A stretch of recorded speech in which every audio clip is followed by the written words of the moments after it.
Welcome everyone to episode 38, Coffee with Doc. By myself for this episode. This one was a request sent in and I wanted to address it. So uh, basically, what is a complete men's wellness blood panel look like? Whether it be annual or twice a year. Some people can do it more often if need be. I'm going to kind of do some generalities with this and then specifically for men. Um, but I think everyone, so both men and women, at least annually, but more ideally biannually, not only get their blood sugar tested, but they're fasting insulin as well. Insulin is the hormone that our pancreas secretes in response to glucose. And so when we eat carbohydrates, it gets broken down into glucose, and that glucose sends a signal to the pancreas to increase the insulin. And the insulin is what helps, what is necessary to put that glucose intracellularly so it can be burned as fuel. When insulin levels are high, that is an early sign of insulin resistance. And the way the system works is the insulin rises because it's trying to force more glucose in long before the sugar goes up. So if you are not checking your insulin level, you may have insulin resistance. And if your doctor's not looking at that and they're just looking at your blood sugars, they say, oh, you're fine, you're fine. And then all of a sudden, when that insulin is incapable of going any higher and the blood sugars go up, they go, oh, well, you're pre-diabetic or diabetic. I promise you that did not happen overnight. So this is an integral part of any lab test for overall wellness, because if you see that you're insulin resistant, you need to be on that, and you can reverse that generally quite easily long before you become diabetic. Okay. A lot of folks, and we've recommended people take creatine. And we also recommend people exercise. And if you exercise close to the lab test, or you take creatine, these can negatively impact your renal functions, the typical renal functions. And that's your creatinine, your EGFR, and your BUN, blood urea nitrogen. It's not BUN. We're not looking to see if you've got buns. This blood test can't tell us that. Bad dad joke went in my head. Sorry. But there's another test that you can add to this to kind of clear the waters up and give a much clearer picture of renal health, and that's called cystatin C. Because when you take creatine, it can raise the creatinine level, and then the EGFR, the glomerular filtration rate, is calculated based off of the BUN and the creatinine in the lab test. And so that level will look bad. And so just by doing a healthy thing like supplementing with creatine, you can negatively impact your renal functions. And if your doctor's not aware of this, they're going to say, oh, you're going into renal failure. You've got kidney disease, when indeed you don't. So another test that can be added is this cystatin C. We order it pretty often, so much so that I'm going to be changing my lab test to include the cystatin C, because I just want a clearer picture and I want people doing the healthy things. And just the other day, I was looking into my message portal and I had seen one of the patients had written in saying, oh my God, I looked at my labs and I was taking creatine and I stopped because I seen the high creatinine levels. Like, oh God, and it's not their fault. They don't understand this, and it's our job to educate. So there's a little thing you can look at for your renal functions. Liver tests. You have your AST, ALT, GGT, your total bilirubin. There's other fractions of bilirubin you can look at. We just look at total bilirubin, your alkaline phosphatase, these lactate dehydrase, LH or LDH. So these are all liver enzymes. The AST and ALT, primarily the AST, can be elevated due to exercise. So if you just went to the gym before you came in for your labs and you did, let's say, a heavy leg workout, that is going to break down a lot of muscle. That muscle breakdown increases an enzyme called creatine kinase. That creatine kinase, if that's elevated, can falsely elevate the AST into a picture that looks like you abuse alcohol. When indeed, I've seen this in a lot of patients, and I always ask, do you drink alcohol? And they're like, no, don't touch it. And, then I also look at the creatine kinase and I have an idea that this is an effect from that. Funny enough, when you break down the muscles and you see that elevation in creatine kinase, you also see elevations in creatine and a decrease in EGFR, partially because of the elevation in creatine kinase, but also because when you break down the muscle, you're also getting something else in the blood that we don't typically measure. It's called myoglobin, and that's kind of a sticky protein, and that gets filtered through the kidneys as well. And so that can cause a little kidney dysfunction at that time. So it's very important for me. I ask our patients not to do intense exercise for about 48 to 72 hours prior to the lab test. Sometimes I have patients that's just very difficult. They are just so, exercise. I'll just say addicted, because if you can't take 2 or 3 days off to get me a good, clean lab test, I understand. And, you don't ever want to kind of take a step back, but it just leaves a lot to interpretation. So these are things that can affect the lab test. Just wanted to make you aware of that. Getting your electrolytes looked at is important, especially with today, people doing a lot of sauna and exercise. If you're not replacing with electrolytes, we can see some abnormalities there that may clue you into some supplementation that you should be doing. Cholesterol panel. I think the basic cholesterol panel is terrible. Just looking at HDL, LDL, triglycerides, and total cholesterol, it, in my opinion, is useless. I think you need either NMR testing or just a more extensive lipid profile that's looking at things like ApoB, looking at lipoprotein little a, LP little a, particle sizes, your small LDL versus your large LDL, the size of your LDL, the LDL particle number. All of this stuff matters. If your physician isn't doing that, and they probably don't know how to interpret the testing that I'm talking about, so you might want to find somebody who does, because you can have a relatively higher LDL with a low small LDL particle number and a low ApoB and be perfectly fine. And they're going to want to throw you on a statin medication. And I don't know that there's good data to support that when you're able to break it down in such a manner. So I have a lot of patients that have quote unquote high cholesterol levels, but they meet those particular parameters, and we don't monkey with their cholesterol. And to validate that, I have these patients go and get a coronary artery heart scan, and we can see if they have a calcium score, any kind of calcium deposits in coronary arteries. And the vast majority of them come back with a score of 0. I have one patient in particular, his cholesterol runs between 300 and 350 total. This man is my age, he's 57 years old, and I've had him now get 3 calcium scores based 5 years apart. So basically, every 5 years from 45. So 45, 50, 55, all the calcium scores were 0. And his cardiologist is telling him, well, you're going to have a heart attack with this. Oh, okay. Well, if you don't have a plaque to rupture, it's going to be hard to have a heart attack.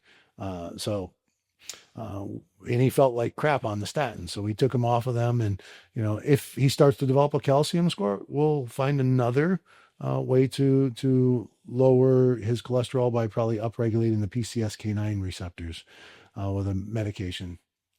So there's cholesterol, inflammation markers. I think cardio CRP and fibrinogen are essential. They, for me, basically tell me how healthy the inside lining of the blood vessel is. low levels of both of these, and for cardio CRP, less than 1, preferably less than 0.6, and fibrinogen in the lower third, so less than 300, um, really indicate very healthy endothelial um, markers for me. And so even with high cholesterol and low endothelial markers, it's very difficult for that cholesterol to penetrate the inside lining of the blood vessel to become a plaque. So I think those are important. And we know that inflammation is the rate limiting step or lowest common denominator for a lot of disease states. So we want those as low as possible. Homocysteine. I did a podcast on homocysteine and in its relation to the MTHFR gene. I feel very confident that in most instances, I can tell if somebody has either they're treating the MTHFR deletion appropriately or they have the deletion without doing the expensive test. Uh, the homocysteine test is $10 or $11, and the MTHFR is $140 or something along those lines, about 10 times more, let's just say. Um, and ultimately, the treatment's the same. So just ensuring people have enough B12, folate, uh, and kind of goes from there. High MTHFR levels are associated with for at the very least increased risk for heart disease, stroke, and dementia. So it's in now we don't know. I don't know that there's any studies out there that shows that by lowering them you lower your risk, but it's just intuitive to lower those numbers. If high numbers mean greater risk, then lower numbers mean less risk. Why not lower them? Um, what's next? A CBC. You want a good complete blood count. A differential can be beneficial, but if it's not being utilized, it's just an additional few dollars for that test. But a good CBC and a good set of eyes looking at it can help determine if there might be a little iron deficiency, or there might be a little B12 deficiency based off of the red blood cell indices. You can also see if there's allergies. It can be a clue to leaky gut syndrome. So there's a lot of information that can be gleaned from a good CBC. I think a vitamin D level is essential. If you want to talk about hormone balancing, vitamin D is misnamed because really, yes, it's a vitamin, but it's a hormone. So it's to me, it's hormone balancing 101. We want that level. The normal range is 30 to 100. We want to keep that more mid range. I like it, someplace between 60 and 80, but between 40 and 80. If you're a little higher, not a problem. But the vast majority of people are below 30. And that's just not good. So vitamin D, we know it strengthens our bones. Heck, we eradicated a disease known as rickets with supplementing milk and cheese products with vitamin D. Well, I make a joke. The only person that I know, and a lot of you around my age know, that has rickets was Forrest Gump. I mean, if you remember when in the beginning of it, he had those little braces on his legs until he ran out of them. So that was rickets. Well, vitamin D helps to eradicate that. Well, we want higher levels. Well, why do we want higher levels? Yes, stronger bones, but the effects on the immune system are huge. So it helps the barrier immunity, it helps cellular immunity, it helps innate immunity. So it just helps our immune system overall. Um, so measuring your vitamin D level important. I think looking at your thyroid is also important. Typical conventional medicine generally only checks TSH, which is thyroid stimulating hormone. That's the hormone that comes from the pituitary and goes to the thyroid gland, which is a little butterfly looking gland here in the anterior part of your neck, and tells it to go to work. And if that level is above 5, that's an indication of hypothyroidism. But the experts in the field really would like to see that level between 0.5 and 2. Someplace in there, and then you kind of know that you're in an optimal natural range. T4 is another aspect of the thyroid panel. So the thyroid gland primarily puts out T4, and it puts out a little bit of the next hormone, T3. The difference between T4 and T3 is T4 is basically a prohormone. It does nothing until it gets converted to T3, which is the active form of thyroid. And that is what does the metabolic work that we think of. It's what keeps us warm. It was what keeps our brains firing. So all the things that we associate with the thyroid are really dependent upon your T3 levels. However, most physicians do not test T3 levels. Why? Because we were taught in medical school that in a healthy system, the body will convert T4 to T3 as it sees deemed necessary. Well, if you're on thyroid medication because you have a sluggish thyroid, well, you've already shown that that's not a healthy system. So how do you know that the body's going to convert to the T3 in an appropriate manner? You got to test the level.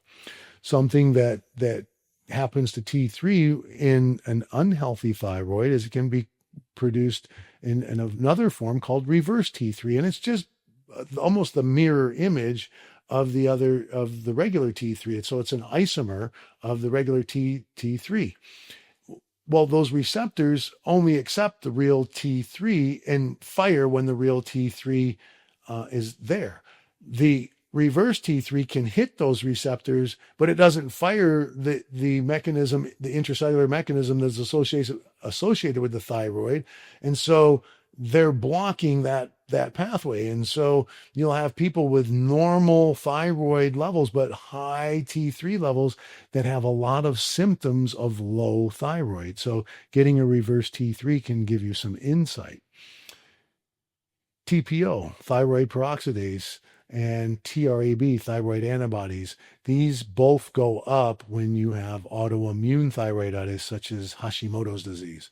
So we can have an idea if you have an autoimmune thyroiditis by checking those hormones. That's a pretty extensive thyroid panel. Men in particular, well, there was argument over PSA. Should we get a PSA test?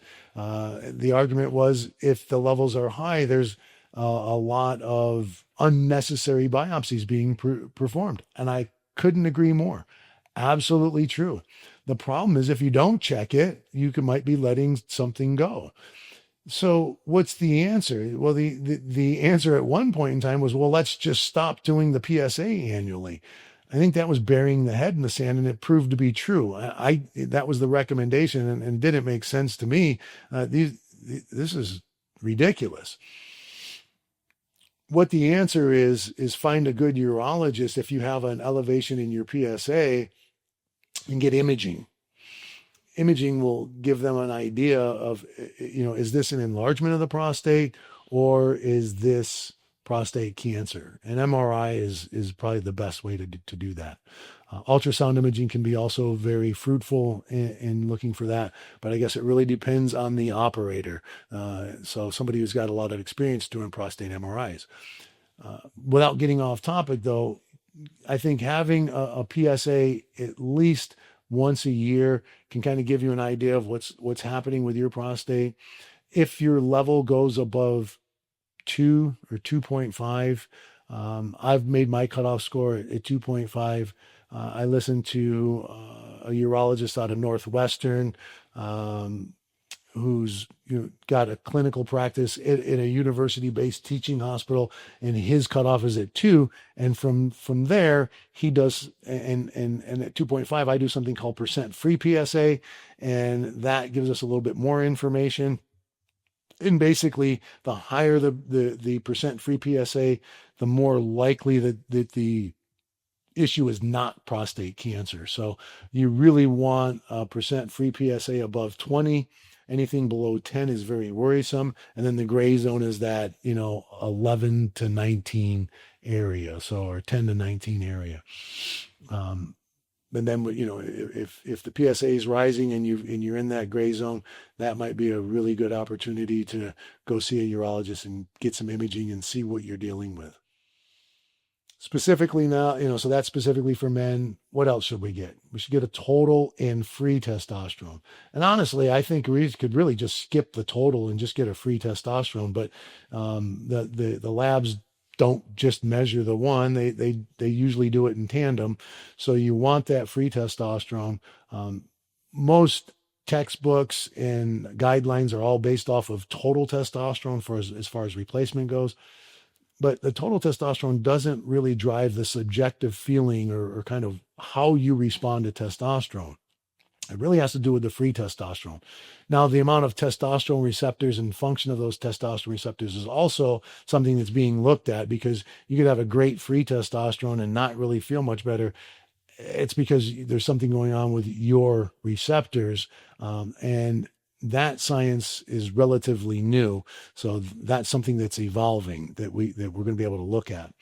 But suffice it to say, getting a good free testosterone level is important, because if you could have a total testosterone of 800 and two different individuals, one individual has a free of 30, the other one has a free of 15, more than, like, let's say they're twin brothers, the brother who has the 30 is going to feel a lot better than the brother who has a 15, yet the total's the same.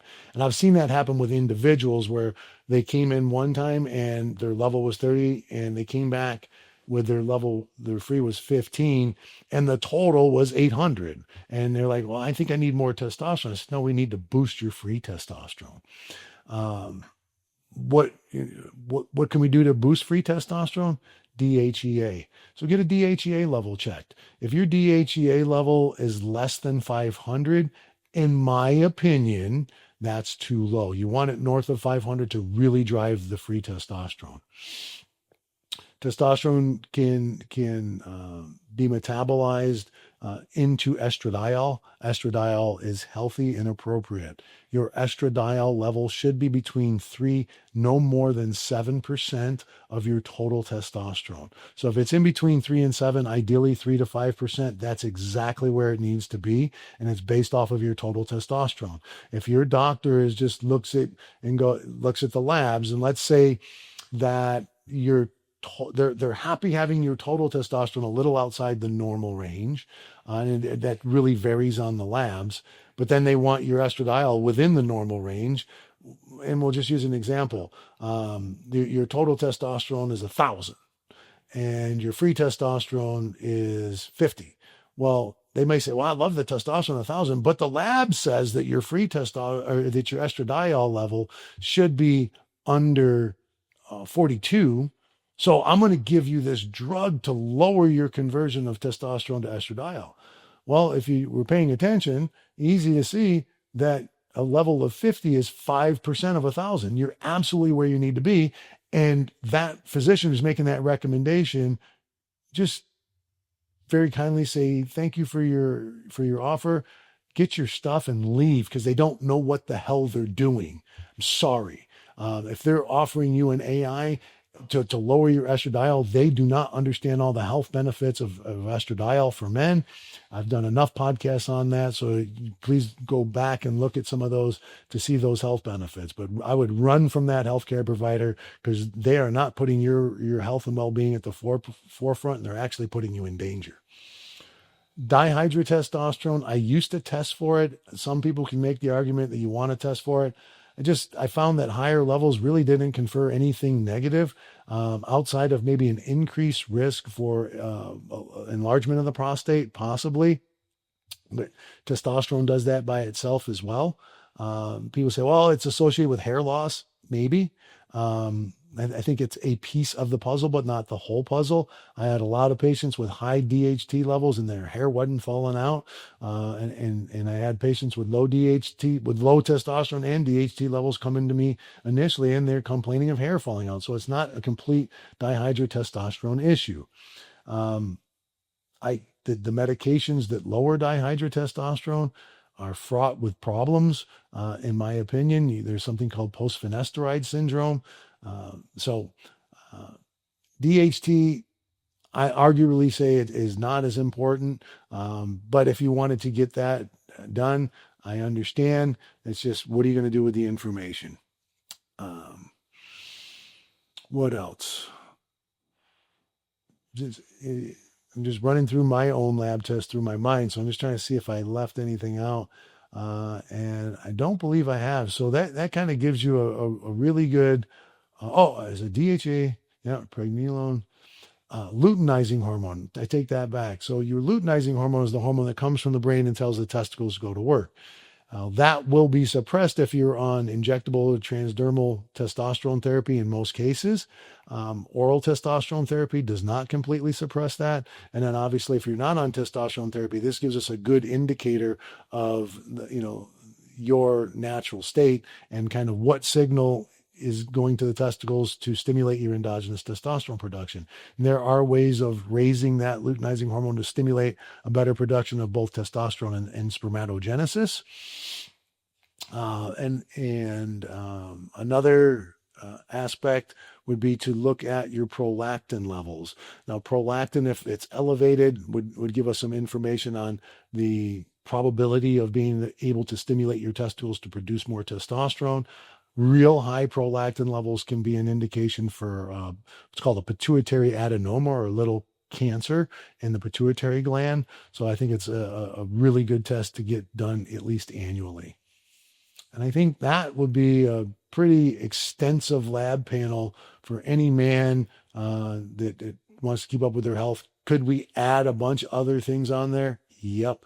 But without being overkill and cost you an arm and a leg, I think you'd be doing quite well with that.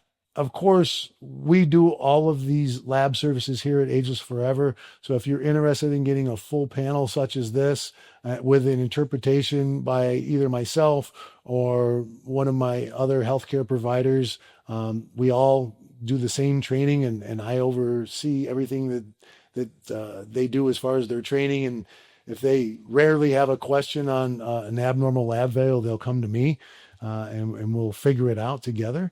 But you can have that done here. Give us a call at 702-838-1994 or reach us on our webpage at www.agelessforever.net.